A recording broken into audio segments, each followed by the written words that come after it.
Hey everyone! Welcome to the channel. I'm so excited you're here today because we're about to dive into a book that can totally reshape the way you think about success, time, and building a meaningful career. The Long Game by Dorie Clark. Now let's be real for a second. We live in a world where everybody wants results fast. We want fast internet, fast deliveries, fast money, and fast fame. But deep down, you and I both know that the things that really matter, building a strong career, creating financial freedom, developing meaningful relationships, don't happen overnight. They take time, effort, patience, and most importantly, strategy. And that's exactly what this book is all about. How to stop chasing quick wins and instead commit to building something that lasts. So, stick with me until the end, because not only are we going to break down the big lessons from this book, but I'll also leave you with a challenge. And if you take it seriously, it could completely change your future. Why patience feels so hard.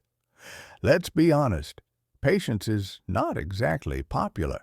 Everywhere you look, people are celebrating overnight wins. Someone starts a business and goes viral. A TikTok creator blows up in 1 week.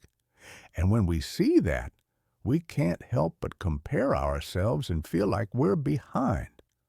But here's what Dorie Clark reminds us. Those stories are never the full truth. Almost nothing meaningful happens overnight. What looks like instant success usually hides years of invisible hard work. Think about authors, entrepreneurs, or even YouTubers. When their big moment finally arrives, everyone calls it overnight success. But what they don't see are the years of grinding behind the scenes. James Clear, the author of Atomic Habits, looked like a sudden superstar when his book hit the bestseller lists worldwide. But before that, he was quietly writing 2 blog posts a week for years, building a loyal audience step by step. And that's the real secret. Playing the long game means understanding that success is like planting seeds. You don't plant today and eat the fruit tomorrow. You water, nurture, and protect those seeds for years. And only then do they grow into strong trees that can feed you for decades. The truth about strategic patience. Now here's the thing. Patience doesn't mean sitting on the couch and hoping for the best. Strategic patience means you're moving forward with intention, even if you can't see results right away.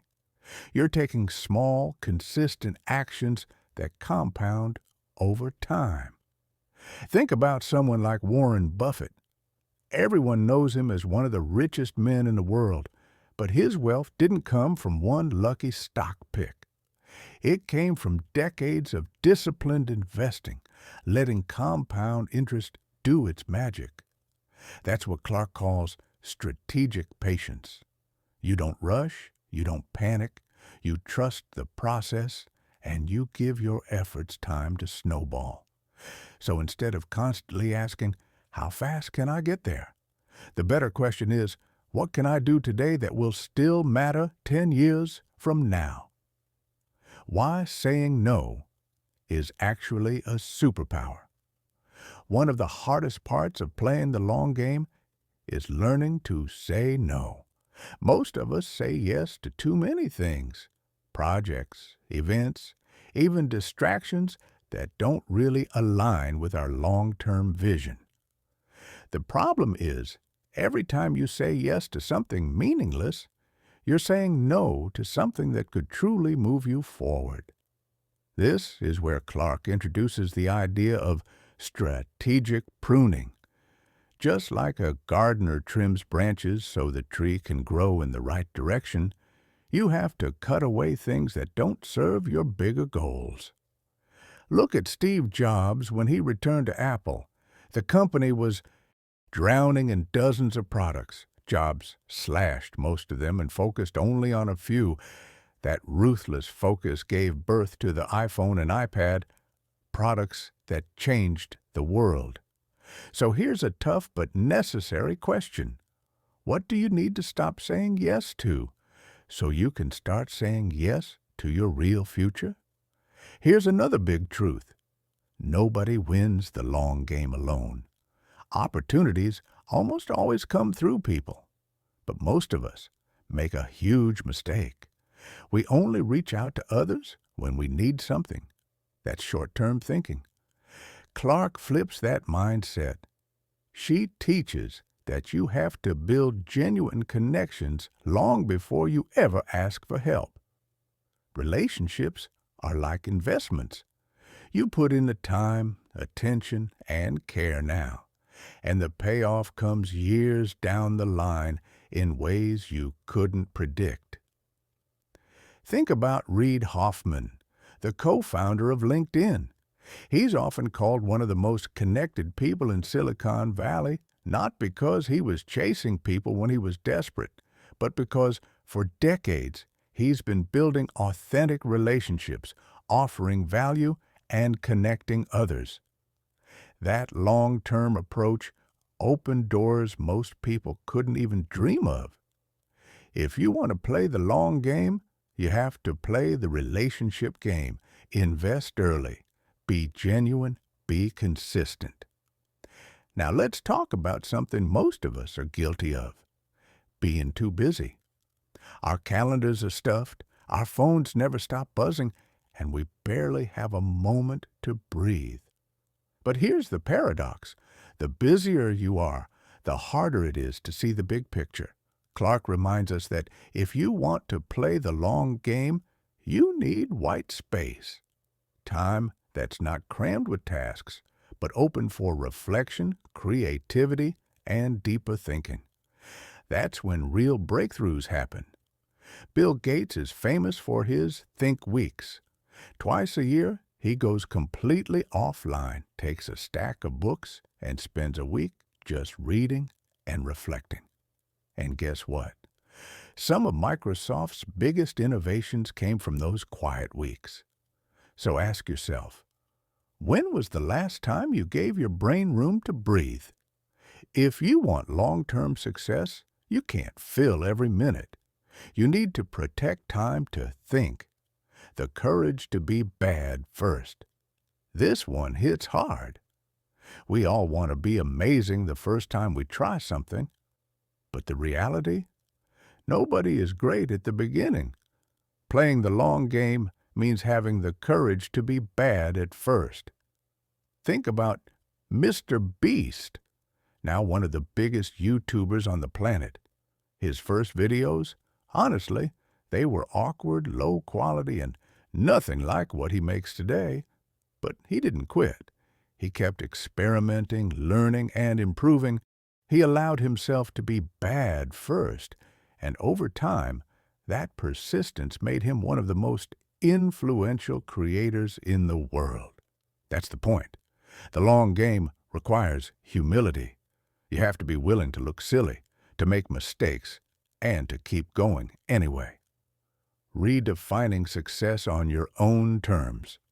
Finally, here's one of the most important lessons in the book.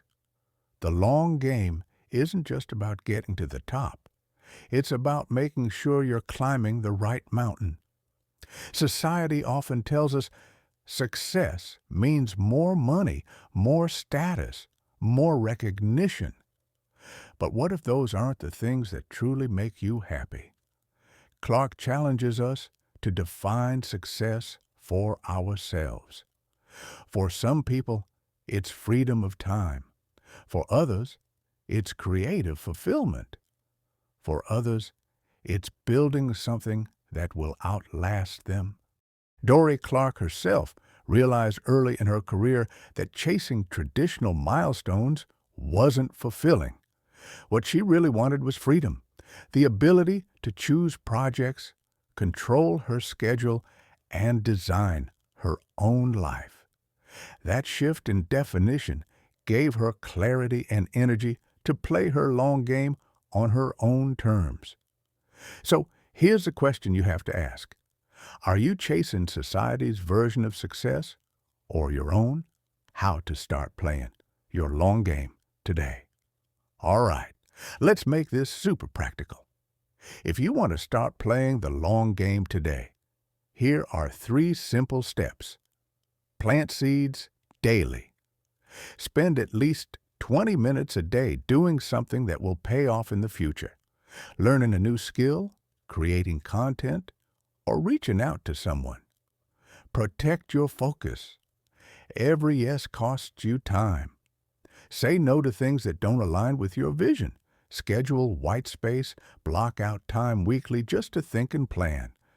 That's where big ideas are born.